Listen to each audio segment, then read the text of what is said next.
Inventory control is certainly not an easy task. If product is coming in from maybe a purveyor that you're getting from, you still need to check for weights, you need to check for the package size, and to make sure you're getting what you're paying for. When ordering from maybe local produce or local products, we did exactly the same thing. We checked for the count, because a lot of the farmers and different things did not have the scales to do the weights. So if they were charging us for 25 pounds, then we wanted to make sure we were paying for 25 pounds and we were getting 25 pounds. So again, if some of the product or something wasn't up to standards, then you know what, we didn't want to pay that cost of the product and then not get any use out of it. We tried to minimize our waste and watch food cost as close as we could. Once we received the product and the staff began to work with our products, we followed written instructions, we followed recipes, we weighed and we measured.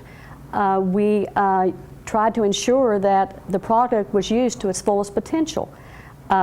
If we bought in a product, for instance, that was a bulk, then we used that product. If we had meat scraps, for instance, if we used a piece of beef, then we would use the scraps either in soup or we would use them in stews. So any edible trimmings, we made use of it in our recipes. In controlling food cost, as well as using whole pieces of beef instead of using cuts that you may buy, and if you are buying whole cuts, then of course use all your trimmings. If it's vegetables, again, use your trimmings in different stocks and soups and stews and things like that. If you are, the best way, of course, to control the leftovers, every place have leftovers, but the best way to control those is not to create them in the first place.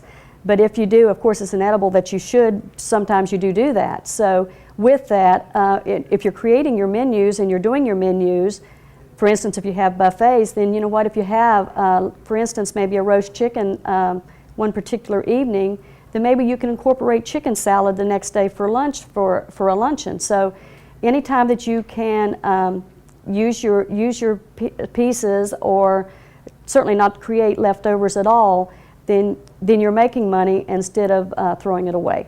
In scheduling, you should definitely schedule to business demands. Check your reservations. Maybe you have a dinner. You should do dinner reservations. Check your counts. Maybe you have a private event that evening or a private function for 150 or what have you. You would certainly need to schedule to those demands. If you had a strong breakfast and you didn't have a very strong dinner, then you would certainly need to schedule in the earlier mornings and not so much in the evening.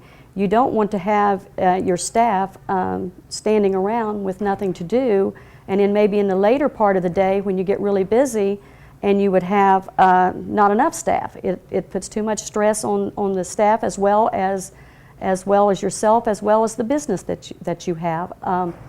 You should also, if scheduled to, for instance, if you have a catering event or a private function that would demand a carver or a grill attendant, then you would need to make sure you scheduled a carver and a grill attendant. So all those things need to be taken into consideration when doing the scheduling. And allocating the workload to all of the kitchen, so it's throughout the day, so no one is strapped for trying to get everything done at the last minute. One of the ways that we went about the scheduling was to check the forecasts. We actually checked room reservations, how many they predicted, maybe the prediction was that we may have, and then we laid into account also the dinner reservations. Okay, how many of those people were on their own for dinner? How many was in a private function? Well, if you knew if there was a private function, then they weren't going to be eating in the dining room, and yet you needed to schedule for the private function and schedule someone for that event. And also, if they had Maybe for lunch, if it was it plated? Was it a buffet? Did you need to add any special requests form?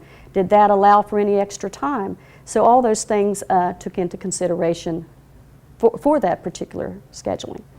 When I do my scheduling for the back of the house, I know that my big orders come in on Tuesday morning and Thursday morning. So I definitely have my strongest person, my go-to person that I have put all that away and help me check that in, because they are then responsible for that product. I'm going to have my strongest line person on Friday night and Saturday night, because those are our busiest 2 nights, and actually also Tuesday night. So I do play with the schedule based on the strengths of the back of the house and actually what's going on at that time. Is there prom? Is there a graduation? Valentine's Day, any of our big events, we're going to put our strongest people in those hot spots. But as far as the delivering, receiving, etc., that's a second set of eyes, because I can't be every place at one time, and I know what I've ordered. Time comes, I need that person to tell me, okay, we have this, we have this, we have this, and keep me updated as to what actually is going on the day-to-day shift in the back of the house.